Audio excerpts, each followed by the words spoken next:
Hello everyone, मैं इंदुवाना स्वागत करती हूँ आप सभी का अपने यूट्यूब चैनल में गाइस। और आज हम यहाँ पर सॉल्व करने वाले हैं प्रैक्टिस सेट नंबर 6 को, जो कि यूपीटीजीटी से रिलेट करता है और बहुत बहुत इंपॉर्टेंस रखता है आपके एग्जाम की पॉइंट ऑफ व्यू से। आई होप आप सभी मेरे चैनल से जुड़ गए होंगे और प्रैक्टिस को, अपनी तैयारी को बूस्ट कर रहे होंगे मेरी इन वीडियोज़ के साथ।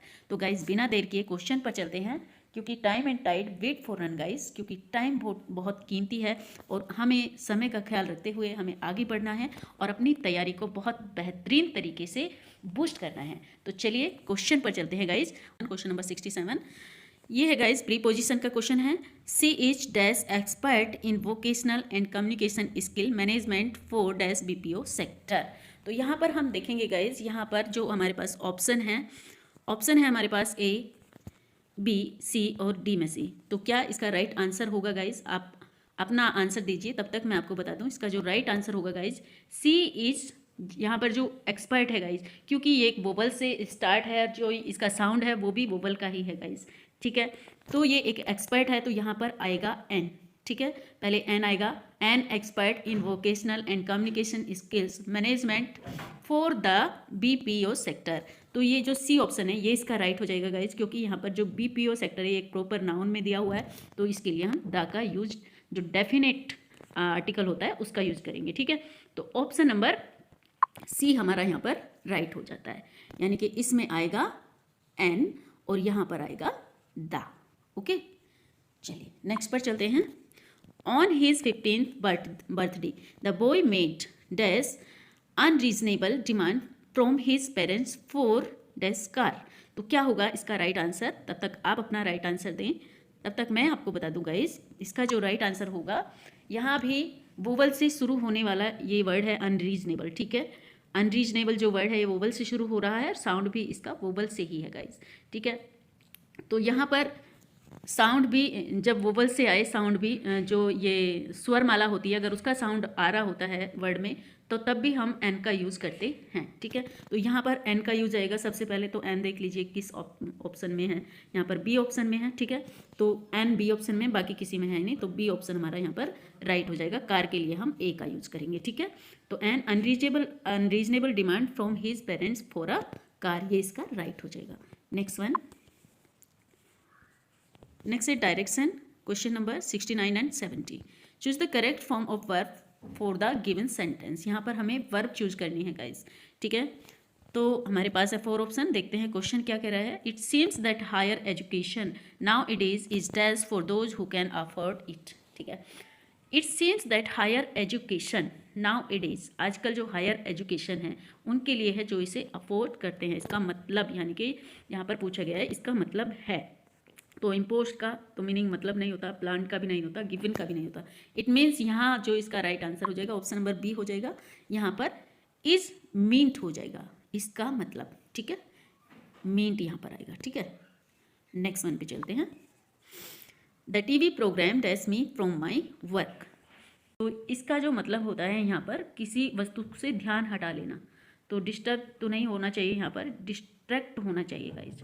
जो डिस्ट्रैक्ट वर्ड है यहाँ पर, डिस्ट्रैक्ट का मतलब होता है कि किसी व्यक्ति या किसी वस्तु से ध्यान हटाना। ठीक है, जो टीवी प्रोग्राम है मेरे काम से मेरा ध्यान हटा देता है, तो यहाँ पर ऑप्शन सी इसका यहाँ पर राइट हो जाएगा, distract.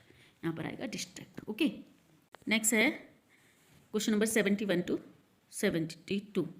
Choose the correct form of expression to complete the sentence. यहाँ पर भी हमें करेक्ट फॉर्म चूज करनी है गाइस एक्सप्रेशन की। तो I couldn't tell what time it was because the workman had move the dash of the clock. तो ये क्या कह रहा है कि आई कुडंट टेल, मैं नहीं बता सकता कि क्या टाइम हुआ है। इट वाज बिकॉज, ये ऐसा इसलिए हुआ क्योंकि जो वर्कमैन है had move the dash of the clock. जो क्लॉक की, यहाँ पर आर्म तो नहीं होगा, निडल भी नहीं होगा गाइज, तो यहाँ पर हम यूज़ करेंगे हैंड का। जो क्लॉक, जो घड़ी है उसके जो हैंड हैं उनको मूव कर दिया है वर्कमैन ने। तो ऑप्शन सी यहाँ पर हमारा राइट हो जाएगा। Option C, move the hand of the clock, यहाँ पर राइट होगा। Next one 72। All the TV channels are providing extensive dash of the sporting events. ठीक, इसका मतलब है कि सारे जो टीवी चैनल्स हैं वो क्या प्रोवाइड करते हैं, extensive of the sporting events, यानी कि पूरे जो स्पोर्टिंग इवेंट्स हैं उनकी कवरेज को क्या दिखाते हैं, ठीक है। तो यहाँ पर कवरेज का मतलब होगा कि वो प्रेजेंट करते हैं रिपोर्टर्स के द्वारा, ठीक है। कवरेज का मतलब यहाँ पर होगा, तो ऑप्शन नंबर ए यहाँ पर हमारा राइट हो जाता है। Next one, choose the correct form of expression to complete the sentence according to sentence. Choose the correct form of modal auxiliary verb for the given sentence. तो यहाँ पर पूछा गया है कि जो मॉडल एक्सिलरी वर्ब है सेंटेंस के लिए हमें चूज करनी है। सेंटेंस क्या है हमारे पास, you dash be mad if you think I am going to lend you any more money. मतलब तुम्हारा सोचना बिल्कुल गलत होगा अगर तुम ऐसा सोचते हो कि मैं तुम्हें और अधिक पैसे उधार दूंगा। तो यहाँ पर माइट, शुड, आउट टू यहाँ पर यूज नहीं होगा गाइज। यहाँ पर जो उचित जो होगा गाइज ये होगा must. You must be mad, तुम बिल्कुल पागल होगे मतलब अगर ऐसा सोचते हो तो, है ना। तो यहाँ पर मस्ट एकदम राइट होगा। ऑप्शन नंबर डी इसका यहाँ पर राइट हो जाएगा। Next one, choose the correct form of tense for the given sentence. Rome has been an important city for centuries and it dash important, यानी कि रोम के बारे में बात हो रही है। प्रॉपर नाउन है, has been an important city, ये सदियों से एक इम्पोर्टेंट मतलब सिटी रहा है फॉर सेंचुरीज, सदियों से। And it is still important, had इसमें नहीं होगा, हैज़ नहीं होगा, इज़ स्टिल नहीं होगा गाइज, इसमें होगा इज स्टिल बीइंग नहीं होगा, इज स्टिल होगा। तो ऑप्शन डी इसका यहाँ पर राइट हो जाएगा, इज स्टिल यानी कि अब भी है ना। तो ऑप्शन नंबर डी इसका यहाँ पर राइट हो जाएगा। Centuries and it is still had been, no sorry, it is still important. Okay, इस तरह से। Next one, question number 75, choose the correct form of tense for the given sentence. Mount Everest dash the highest mount in the world, यानी कि जो mount Everest है वो highest mountain है world के अंदर। तो ये एक सच बात है गाइज। और जो सच होता है, जो यूनिवर्सल ट्रुथ होता है गाइज, उसके लिए has been, had been, is being जो है यूज़ नहीं होता है, उसके लिए यूज़ करेंगे हम इज़, यानी कि ऐसे सेंटेंस बनते हैं प्रेजेंट इंडेफिनिट टेंस में, ठीक है। तो इसका जो राइट आंसर होगा ऑप्शन नंबर सी होगा। एक मिनट, ऑप्शन नंबर सी यहाँ पर इसका राइट हो जाएगा। Next one, question number 76, choose the option that best transform the given sentence as directed. Question क्या है, the gardener cuts the grass with a mower. तो गाइज यहाँ पर हम पैसिव में चेंज करेंगे इसे सेंटेंस को। तो ये जो सेंटेंस है हमारे पास, ये प्रेजेंट इंडेफिनिट का सेंटेंस है गाइज, ठीक है। एक्टिव वॉइस है, ठीक है, और इसे पैसिव में हम चेंज करेंगे। तो इसका जो राइट आंसर हो जाएगा, देखते हैं कौन सा है। The grass is cut with a mower by the gardener. तो देखिए जो प्रेजेंट इंडेफिनिट का सेंटेंस होता है वो प्रेजेंट इंडेफिनिट में ही बनाया जाता है, वो पास्ट में नहीं होता है, ठीक है। तो द ग्रास हैज़ बीन इसके अंदर नहीं आएगा, यहाँ हैज़ बीन आ गया तो ये रॉन्ग हो जाएगा, ठीक है। वाज भी नहीं आएगा क्योंकि वो प्रेजेंट इंडेफिनिट में सेंटेंस है, ठीक है। आगे देखते हैं लास्ट वाला, द ग्रास इज बीइंग भी नहीं आएगा, ठीक है गाइस, तो ये भी रॉन्ग हो जाता है। तो ऑप्शन नंबर ए हमारा यहाँ पर राइट हो जाता है, the grass is cut with a mower by the gardener. ये बिल्कुल एकदम राइट सेंटेंस है। चलिए next one, choose the most suitable determiners for the given sentence. यहाँ पर हमें सुटेबल डिटर्मिनर्स को यहाँ पर फिल करना है, ठीक है। तो there is dash truth in what he says. तो यहाँ पर देखिए क्या आ सकता है, क्या ऑप्शन राइट हो सकता है, आप तब तक देखें, आपको मैं यहाँ पर बता दूँ। There is dash truth in what he says, तो मैनी ट्रुथ के लिए हम यूज़ नहीं करेंगे, मोर और एनी भी नहीं गाइस। तो यहाँ पर जो राइट आंसर इसका हो जाएगा सम हो जाएगा, ऑप्शन नंबर बी यहाँ पर राइट हो जाएगा, there is some truth in what he says, इस तरह से। Next one 78, dash student had a lame excuse to give for coming late to class. ठीक है, तो यहाँ पर देखिए स्टूडेंट जो है सिंगुलर है, इसके अकॉर्डिंग हमें यहाँ पर ये फिल करना है। तो यहाँ पर हमें देखना है कि ऑल स्टूडेंट, ऑल तो आएगा नहीं, ऑल भी यहाँ पर कट जाएगा गाइस, ठीक है, ऑल गलत हो गया यहाँ से, अनदर भी नहीं आएगा, अदर भी नहीं आएगा, तो यहाँ पर ईच आ जाएगा, each student had a lame excuse to give for coming late to class. ठीक है, तो ऑप्शन नंबर डी यहाँ पर राइट हो जाता है। Next one, find the correctly spelled word. यहाँ पर हमें करेक्टली स्पेल्ड वर्ड को देखना है। तो यहाँ पर 79 का जो करेक्ट वर्ड है गाइज, एम्ब्रेस, EMBA RRASS, ठीक है। तो ये ऑप्शन नंबर बी हमारा यहाँ पर राइट हो जाएगा गाइस। यही स्पेलिंग हमारी एकदम राइट है। एम्ब्रेस का जो मतलब होता है शर्मिंदा करना या संकट में डालना होता है। क्या क्या मतलब होता है? शर्मिंदा करना, शर्मिंदा करना, ठीक। चलिए नेक्स्ट वन पे चलते हैं। इंटरप्ट। अब इंटरप्ट का क्या मतलब होता है? इंटरप्ट का मतलब होता है बाधा डालना, ठीक है।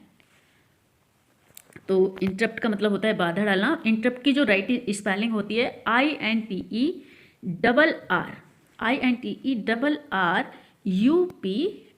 ठीक है। तो देखिए कौन से ऑप्शन में ये राइट है।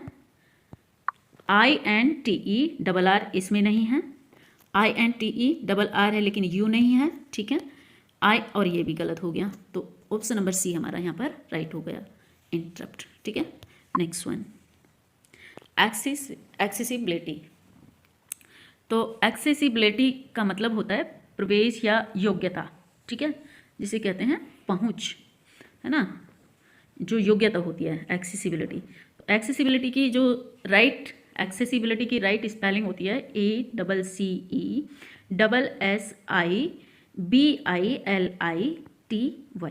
ठीक है गाइज। तो ये हमारा ऑप्शन नंबर ए में ही हमें दिख रही है, ठीक है।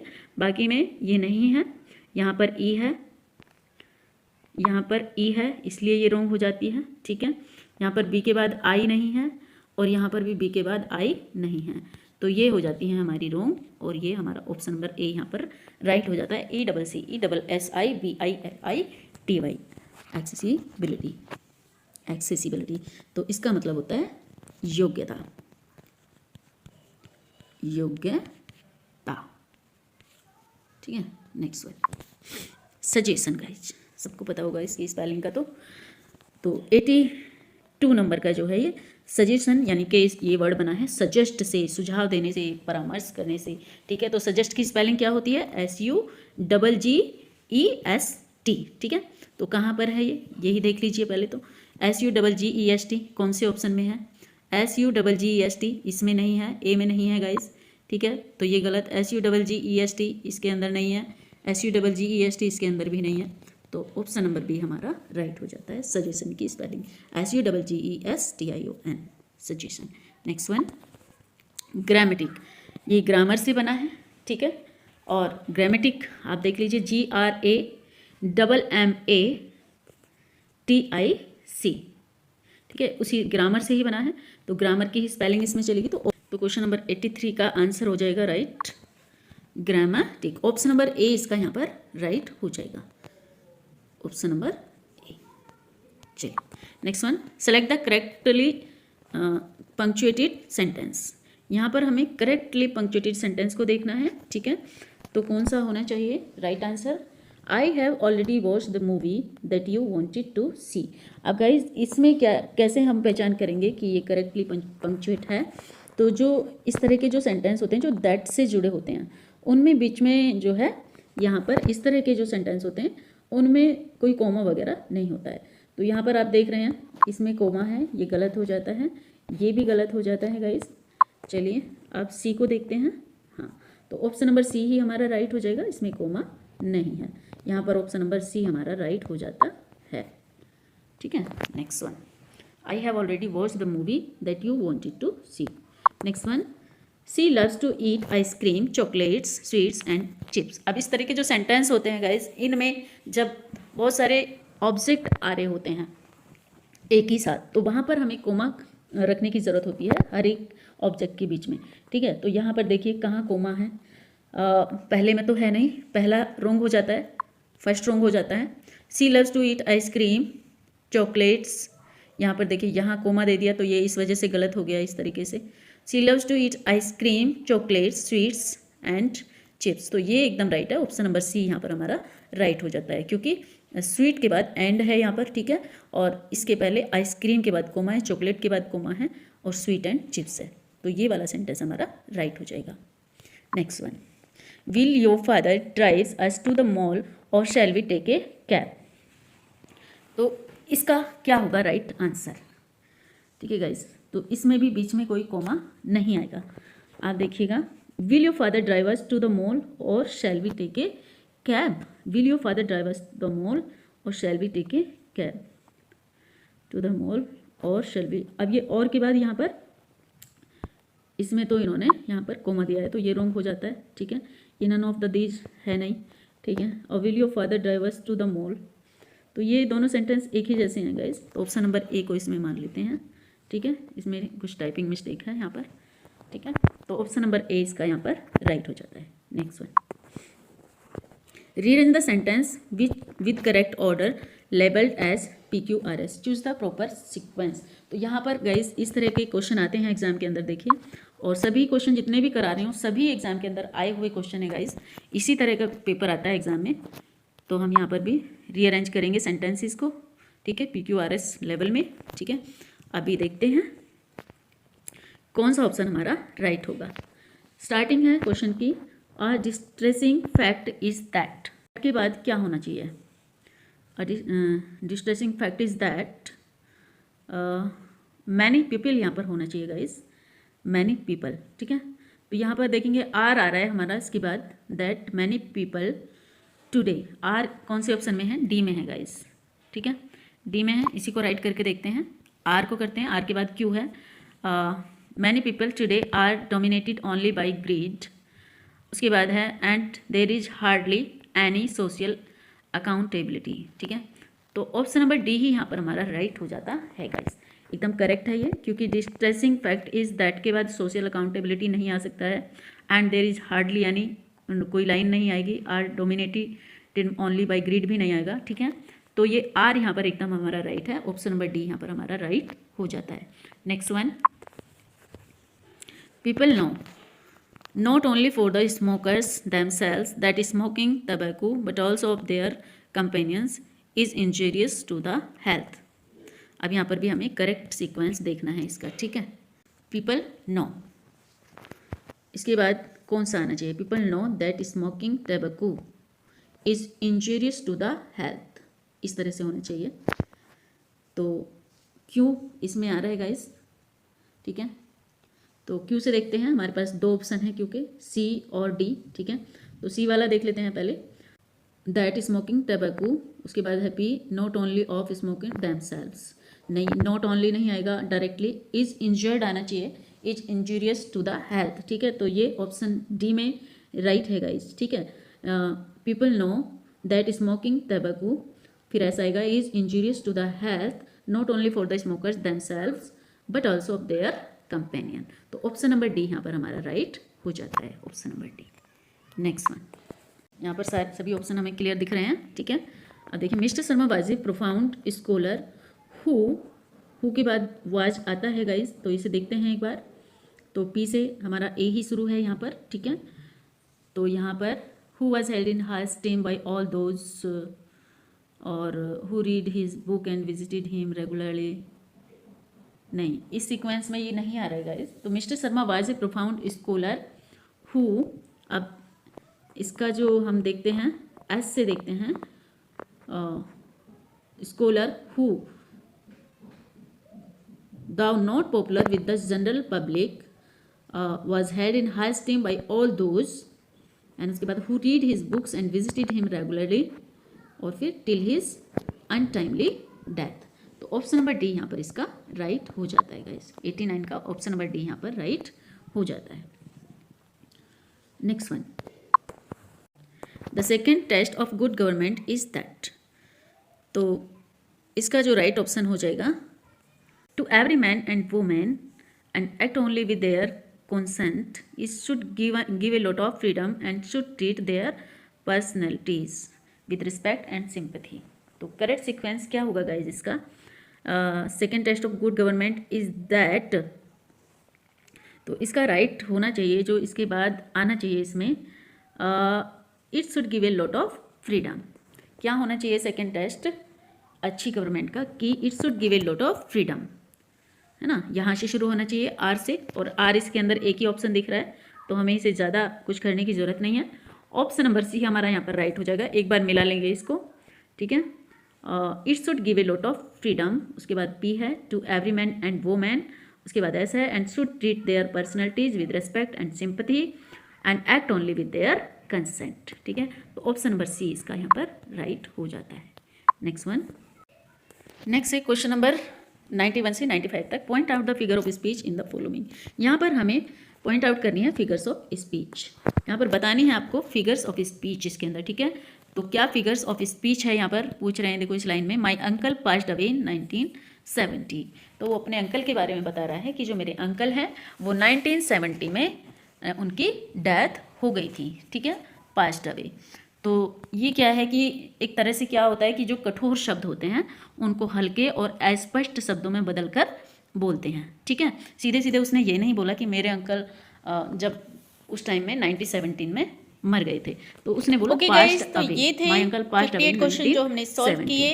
ठीक है, अब एक ग्रामर से और रिलेटेशन से 2 क्वेश्चन मैं आपको दे रही हूँ, उनके आंसर आप मुझे कमेंट्स बॉक्स में लिखकर बताएंगे और अपना स्कोर भी बताएंगे कि आपका स्कोर क्या रहा। इस तरह के जो so thanks for watching this video. मिलते हैं नेक्स्ट वीडियो में, तब तक के लिए गुड बाय या ट्यूटोलॉजी कहते हैं। तो गाइज ये जो यूफेमिज्म होता है ये ही इसका राइट आंसर है। ऑप्शन नंबर ए इसका यहाँ पर राइट हो जाएगा, ऑप्शन नंबर ए। ठीक है, और अपोस्ट्रोफ आप जानते हैं, अपोस्ट्रोफ जो होता है जो अनुपस्थित लोग होते हैं उनके लिए सीधा संबोधन होता है, अनुपस्थित चीज़ों और लोगों के लिए। ठीक है, सीधा संबोधित करके उनको बोला जाता है उसमें। जिस तरह से एक वर्ड्सवर्थ ने मिल्टन के लिए बोला है कि Milton thou should be living at this hours.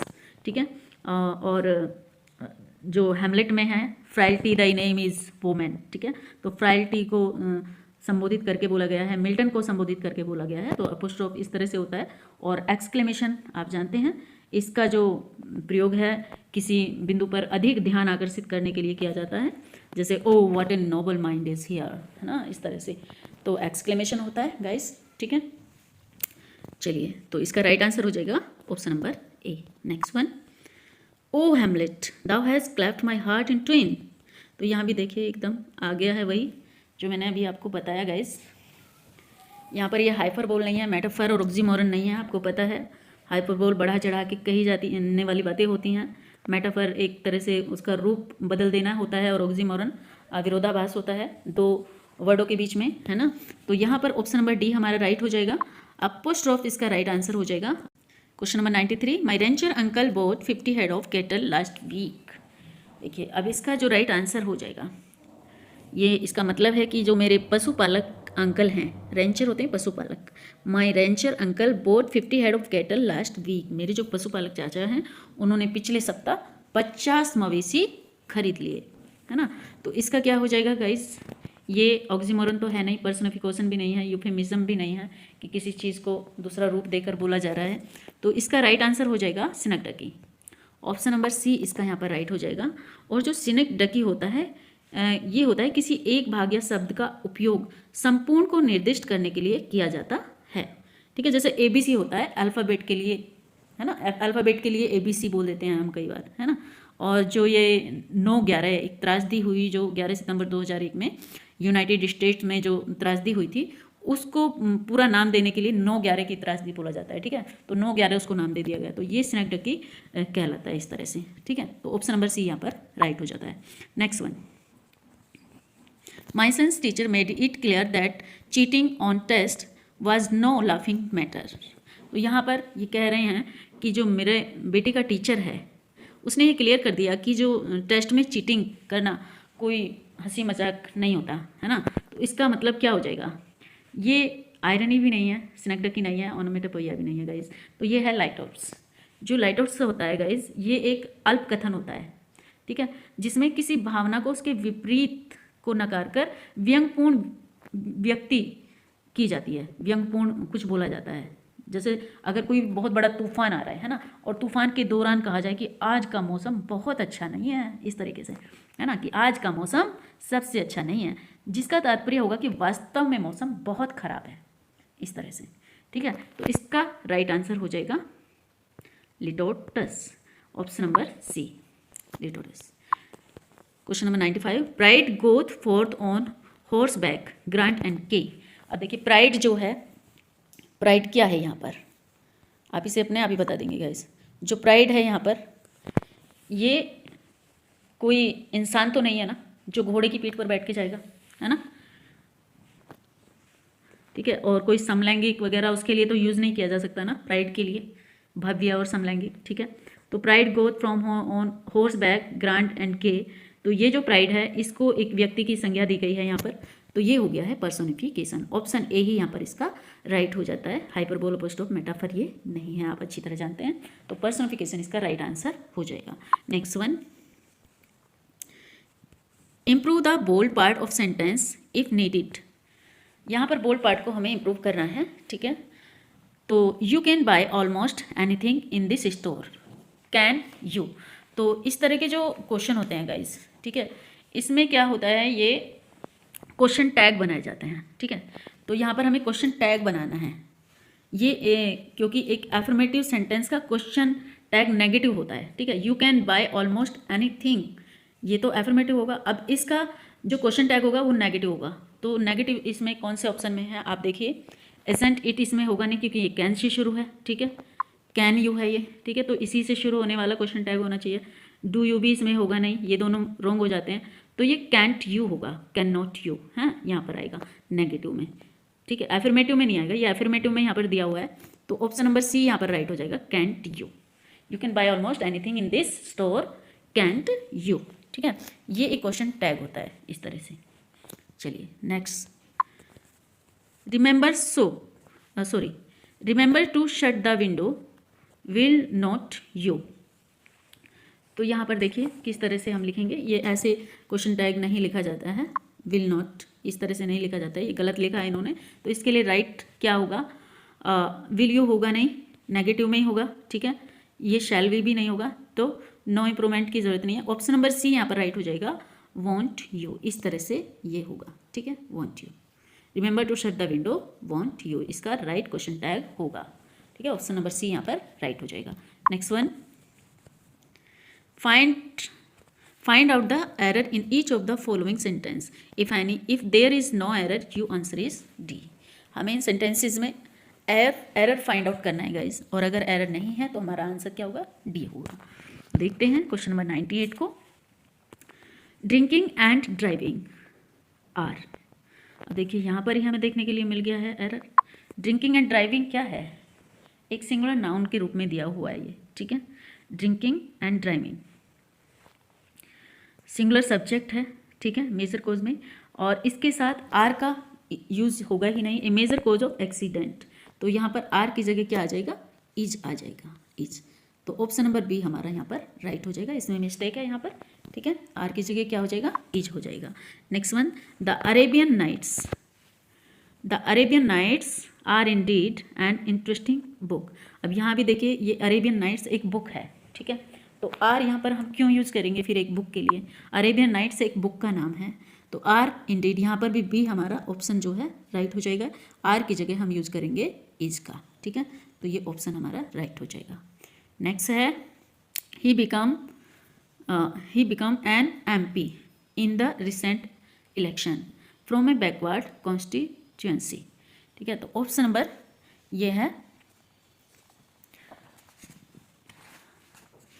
देखिए यहाँ पर जो है पार्ट ए में बिकम के स्थान पर बिकेम का प्रयोग होगा, क्योंकि he became an MP in the recent election, क्योंकि बात पास्ट की हो रही है, बात किसकी हो रही है, पास्ट की हो रही है, फ्रॉम ए बैकवर्ड कॉन्स्टिट्यूएंसी, ठीक है, तो ही बिकम की जगह बिकेम का यूज हो जाएगा। ऑप्शन नंबर ए यहाँ पर हमारा राइट होगा, इसमें मिस्टेक है, बिकम की जगह ए की जगह क्या हो जाएगा गाइज, ए हो जाएगा, ठीक है, बिकेम हो जाएगा। Next one, my uncle does not spend so much money on that house unless he thinks of moving in soon। तो इसका जो राइट आंसर हो जाएगा गाइस, इसमें my uncle does not spend के स्थान पर क्या आएगा, so much money on that house, उस घर पर, तो ये प्रेजेंट इंडेफिनिट में जो सेंटेंस तो है, लेकिन ये बोला नहीं जाएगा उस तरीके से, वो बोला जा रहा है एक किस तरह से, क्योंकि जब फ्यूचर की दो घटनाओं का उल्लेख किया जाता है ना, मेन क्लूज को फ्यूचर टेस्ट में प्रयोग किया जाता है, तो unless, until, if, before, after, as soon as long as, इनके से आरंभ होने वाले सेंटेंस होते हैं, तो सिंपल प्रेजेंट में ही होते हैं ये इस तरह के सेंटेंस, जैसे if you work hard you will be successfully, तो पार्ट ए में जो डज नॉट स्पेंड के स्थान पर विल नॉट स्पेंड का प्रयोग होगा, क्योंकि जब फ्यूचर की दो घटनाओं का उल्लेख होता है तो मेन क्लूज को फ्यूचर टेंस में प्रयोग किया जाता है। ठीक है, जो मेन क्लूज है उसको हम फ्यूचर टेंस में यहाँ पर प्रयोग करेंगे। तो my uncle will not spend यहाँ पर हो जाएगा। ऑप्शन नंबर ए यहाँ पर हमारा राइट हो जाएगा। इसमें मिस्टेक है, यहाँ पर डज नॉट की जगह क्या आ जाएगा, विल नॉट आ जाएगा, will not. Okay, next one, question number 102, the Indians are genetically incapable of being good और आउटस्टैंडिंग स्पोर्ट्समैन। क्या होगा राइट आंसर, आप बताएंगे गाइस और मैं आपको बता दूं तब तक। तो क्वेश्चन नंबर 102 यहाँ पर आप देखेंगे, देखिए the Indians are genetically incapable of being good और आउटस्टैंडिंग स्पोर्ट्समैन। अब यहाँ पर देखिए स्पोर्ट्समैन है यहाँ पर, ठीक है। तो यहाँ पर जो स्पोर्ट्समैन है इसके स्थान पर क्या हो जाएगा, स्पोर्ट्समैन की जगह MEN हो जाएगा, क्योंकि जो वाक्य का सब्जेक्ट है, जो सेंटेंस का सब्जेक्ट है, इंडियन अपने प्लूरल फॉर्म में है। ठीक है, जो इंडियंस है ना यहाँ पर ये प्लूरल फॉर्म में है। ठीक है, तो इसके अकॉर्डिंग जो स्पोर्ट्स यहाँ पर स्पोर्ट्समैन होगा, MA की जगह क्या हो जाएगा, E हो जाएगा, स्पोर्ट्समैन। ठीक है, स्पोर्ट्समैन इस तरह से। Indians are genetically incapable of being good और आउटस्टैंडिंग स्पोर्ट्समैन। ठीक है, तो ऑप्शन नंबर C यहाँ पर हमारा राइट हो जाएगा। Next one, change the following sentence into passive voice. इन सेंटेंसेस को हमें पैसिव वॉइस में चेंज करना है। Question number 103, 5 explosions rocked Pune today. ठीक है, तो यहाँ पर Pune is rocked by 5 explosions today, ये होगा। या फिर ये देखिए गाइस, ये जो हमारा सेंटेंस है पास्ट इंडेफिनिट टेंस में है, एक्टिव वॉइस में है, 5 एक्सप्लोशंस रोक्ड पुणे टुडे। तो पास्ट का क्या हो जाएगा गाइस, स्ट्रक्चर वाज वर में होगा गाइस। ठीक है, 5 एक्सप्लोजन्स रोक्ड पुणे टुडे, इसका जो चेंजिंग होगी, इसका जो स्ट्रक्चर होगा, ये होगा subject plus was were plus verb की थर्ड फॉर्म प्लस ऑब्जेक्ट, इस तरह से होगा। तो यहाँ पर देखिए वाज वर कौन से सेंटेंस में दिया गया है, तो ऑप्शन नंबर B में दिया गया है ये, Pune was rocked by 5 explosions today. तो ऑप्शन नंबर B यहाँ पर हमारा राइट हो जाता है, क्योंकि इसमें इज है, इसमें हैज़ बीन है, इसमें हैड बीन है, तो ये तीनों ही रॉन्ग हो जाते हैं गाइस। ठीक है, तो ऑप्शन नंबर B यहाँ पर हमारा राइट हो जाता है। Next one, did all candidates complete the paper on time. इसको भी हमें पैसिव में चेंज करना है गाइस। ठीक है, और जो पास्ट इंडेफिनिट टेंस का ही है, इंटरोगेटिव सेंटेंस है। अब जो इंटरोगेटिव सेंटेंस में हेल्पिंग वर्ब से शुरू होने वाले सेंटेंस होते हैं, जो क्वेश्चन होते हैं, उनका जो आंसर होता है यस और नो में होता है गाइस। ठीक है, तो एक्टिव सेंटेंस में कोई क्वेश्चन डू डज तथा डिड से अगर आरंभ हो तो इसके लिए पैसिव वॉइस की जो संरचना होती है गाइस, वो इसकी हेल्पिंग वर्ब से ही स्टार्ट होती है। ठीक है, तो यहाँ पर हेल्पिंग वर्ब से देखिए, इसकी डिड की जो हेल्पिंग वर्ब है वो क्या है, डिड की हेल्पिंग वर्ब होनी चाहिए वॉज। ठीक है, तो वॉज से स्टार्ट होते हुए हमें 2 सेंटेंस यहाँ पर दिख रहे हैं। डिड की जो हेल्पिंग वर्ब है वो क्या है, वॉज। वॉज से स्टार्ट होने वाले 2 सेंटेंस हमें दिख रहे हैं। वॉज वर जो भी होगा इसकी हेल्पिंग वर्ब है, प्लस उसके बाद सब्जेक्ट आएगा, फिर वर्ब की थर्ड फॉर्म आएगी, फिर ऑब्जेक्ट आएगा गाइस। ठीक है, तो इस तरह से इसका जो राइट आंसर हो जाएगा, was the paper complete bye all the. अब यहाँ कंप्लीट है गाइस, ए में अगर ए होगा हम 2 ही ऑप्शन देखेंगे, बी और सी नहीं देखेंगे, क्योंकि ये रॉन्ग हो जाते हैं, ये वॉज से स्टार्ट नहीं है। ठीक है, तो ए और डी में से कोई सा भी एक ठीक होगा। तो वॉज द पेपर कंप्लीटेड यहाँ पर होना चाहिए था। ठीक है, तो ये कंप्लीटेड की वजह से रॉन्ग हो जाता है। अब ऑप्शन नंबर डी हमारा रह जाता है, was the paper completed by all the candidate on time. तो ऑप्शन नंबर डी यहाँ पर हमारा राइट हो जाता है। Next one, I have always endorsed your decision. तो ये जो सेंटेंस है गाइस, प्रेजेंट परफेक्ट टेंस का एक्टिव वॉइस है, I have always endorsed your decisions. ठीक है, तो अब इसको कैसे शुरू करेंगे, सब्जेक्ट आएगा इसमें सबसे पहले, उसके बाद हैज़ हैव और बीन आएगा, उसके बाद वर्ब की थर्ड फॉर्म आएगी, हैज़ हैव के साथ बीन भी आएगा। अब यहाँ पर हम देखेंगे हैज़ हैव के साथ बीन किस में आ रहा है गाइस, ए में नहीं आ रहा है, ए हमारा रॉन्ग हो जाता है। ठीक है, बी में भी नहीं आ रहा है, रॉन्ग हो जाता है। नेक्स्ट वन को देखते हैं, 2 ऑप्शन और हैं हमारे पास, your decision have always been endorsed by me, और your decision has always been, तो ये नहीं होगा। ऑप्शन नंबर सी यहाँ पर हमारा राइट हो जाएगा इसका, your decision have always been endorsed by me, ठीक है। Your decision have always been endorsed by me, option number C यहाँ पर हमारा राइट हो जाता है। Next one, question number 106, do man gather grapes of thorn of figs of thistles. तो ये जो सेंटेंस है गाइस हमारे पास, ये एक्टिव वॉइस से प्रेजेंट इंडेफिनिट का सेंटेंस है, इंटरोगेटिव है गाइस, ठीक है। तो इंटरोगेटिव में एक्सिलरी जो वर्ब होती है उसी से शुरू करते हैं हम सेंटेंस को, ठीक है। जो इसकी एक्सिलरी वर्ब होगी क्या होगी, डू से ये शुरू हो रहा है, इंटरोगेटिव से है, तो हम इसको जो है आर से शुरू करेंगे। यहाँ पर आर कहाँ पर यूज़ हो रहा है आप देखेंगे, 3 ऑप्शन में है हमारे पास आर ग्रेप्स, ठीक है। तो पहला वाला हमारा रॉन्ग हो जाता है, उसको हटा देंगे फर्स्ट को, और नेक्स्ट देखेंगे are grapes of thorn of figs of thistles gathered by man, या फिर are grapes of thorns or figs of thistles being gathered by man. तो बीइंग तो इसके अंदर आएगा नहीं गाइस, ठीक है। और are grapes of thorns of figs of thistles be gathered by man भी नहीं आएगा, ठीक है। तो ऑप्शन नंबर बी यहाँ पर हमारा राइट हो जाएगा, are grapes of thorns of figs of thistles gathered by man. Option number B यहाँ पर राइट हो जाएगा इसका, ठीक है guys. Next one, change the following sentence into indirect narration. यहाँ पर हमें इनडायरेक्ट नरेशन में चेंज करना है सेंटेंसेस को। Question number 107, be careful the steps are very slippery I warn him. अब ये जो सेंटेंस है गाइज, ये डायरेक्ट स्पीच इंपेरेटिव सेंटेंस है, इंपेरेटिव का सेंटेंस है ये। और इनडायरेक्ट में जब चेंज करते हैं तो रिपोर्टेड जो स्पीच होती है उसके वर्ब से पहले टू जोड़ते हैं गाइज, ठीक है। जो इन्फिनेटिव होता है टू को जोड़ते हैं, तो इस तरह से यहाँ पर हम देखेंगे। और जो प्रेजेंट में अगर रिपोर्टिंग स्पीच प्रेजेंट में होती है तो वो पास्ट में चेंज हो जाती है। तो यहाँ पर हम देखेंगे कौन सा हमारा पास्ट में चेंज हो रहा है। ये पास्ट में चेंज नहीं है, ये तो है पास्ट में चेंज, ये भी पास्ट में चेंज नहीं है, ये दोनों रॉन्ग हो जाते हैं। हमारे पास अब 2 ऑप्शन हैं, ए और सी, ठीक है। तो दोनों को देखेंगे, I want him to be careful as the steps were very slippery, और सी है I want him to be careful and the step were very slippery. अब इसमें एंड आ गया, इसके लिए ये रॉन्ग हो जाता है गाइस। ऑप्शन नंबर ए हमारा यहाँ पर राइट हो जाता है। चलिए next one, Rahul says that Azhar loves cricket. अब यहाँ पर जो ये सेंटेंस है ये इनडायरेक्ट स्पीच प्रेजेंट इंडेफिनिट का टेंस है गाइस ये, ठीक है। और अगर जो ये नियम है यहाँ पर, रिपोर्टिंग वर्ब जो प्रेजेंट या फिर फ्यूचर टेंस में हो तो रिपोर्टेड स्पीच के वर्ब के टेंस में कोई परिवर्तन नहीं होता।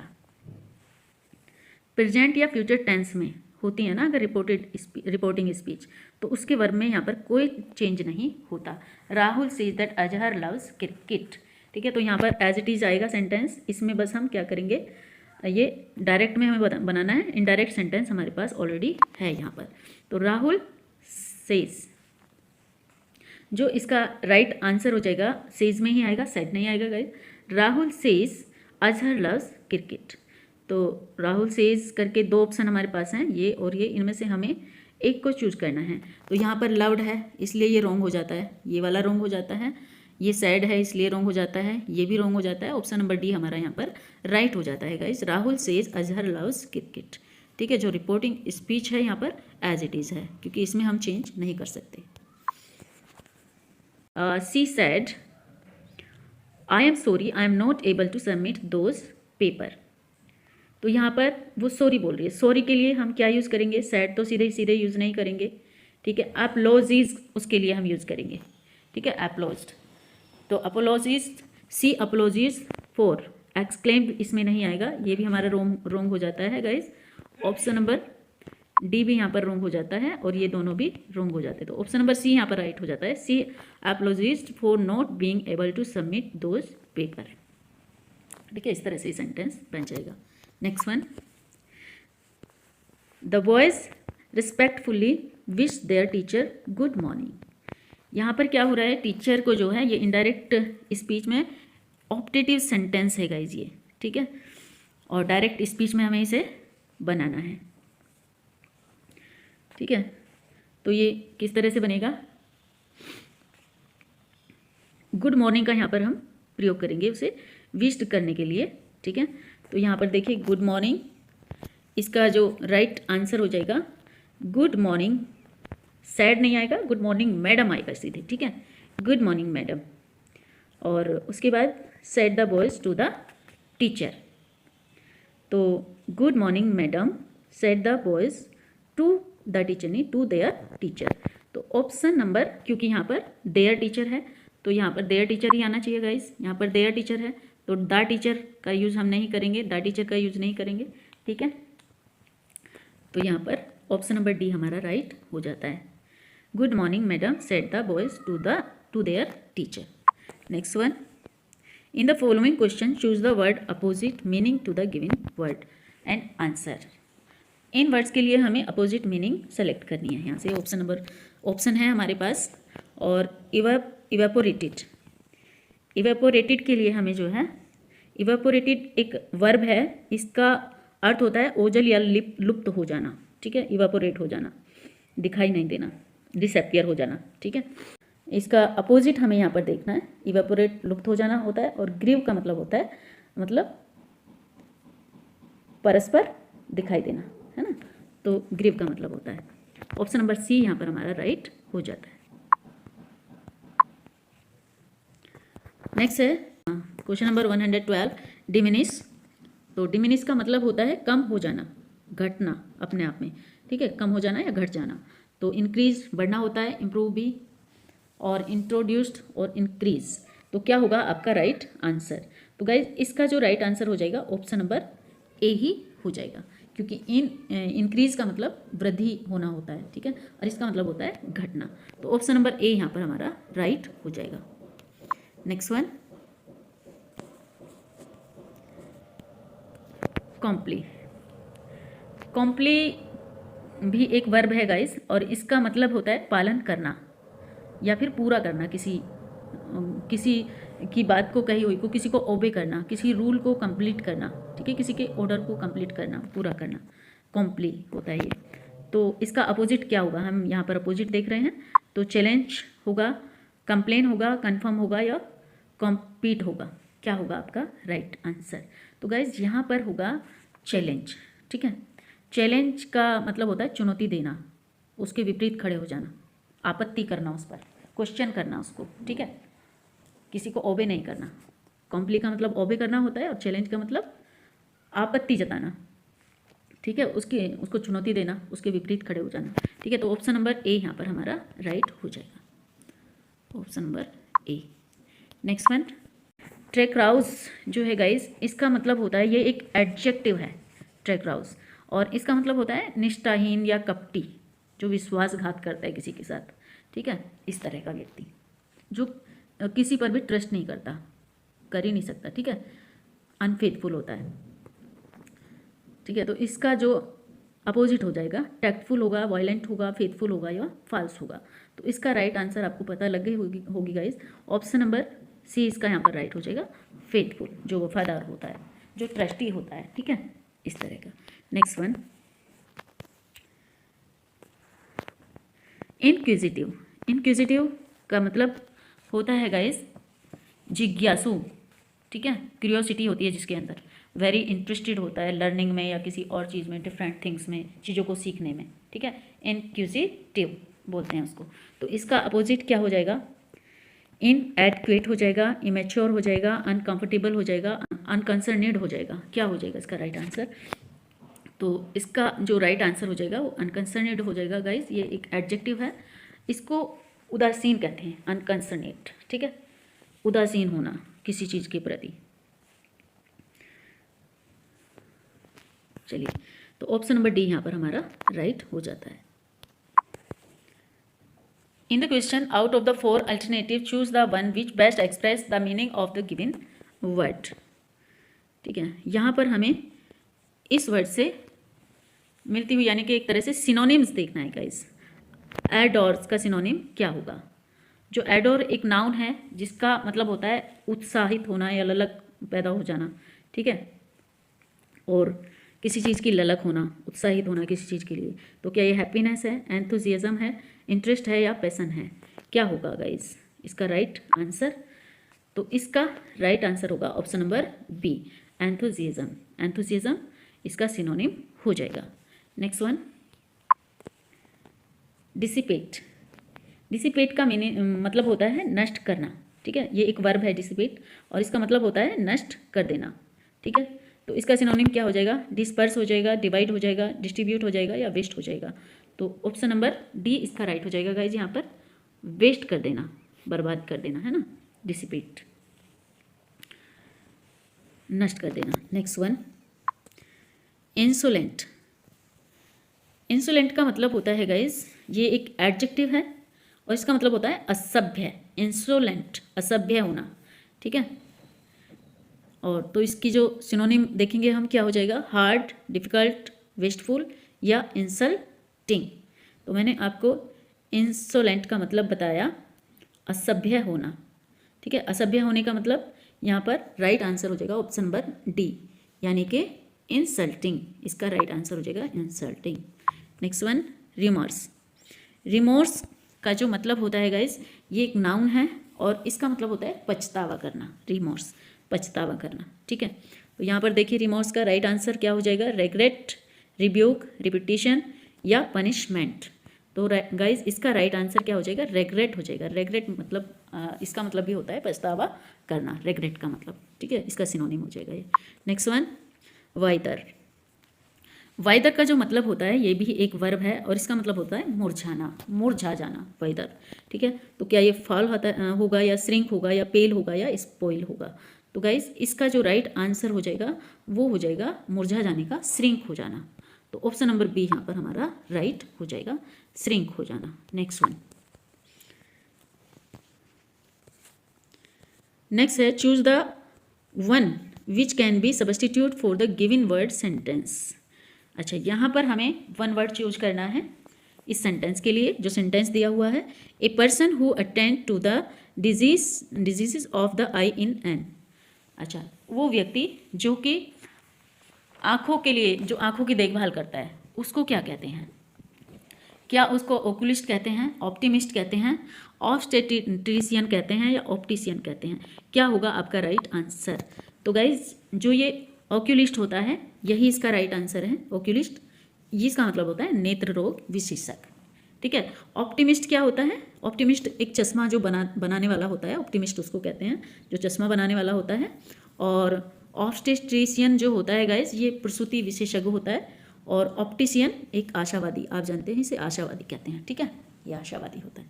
Next one, the study of worms and insects, ठीक है।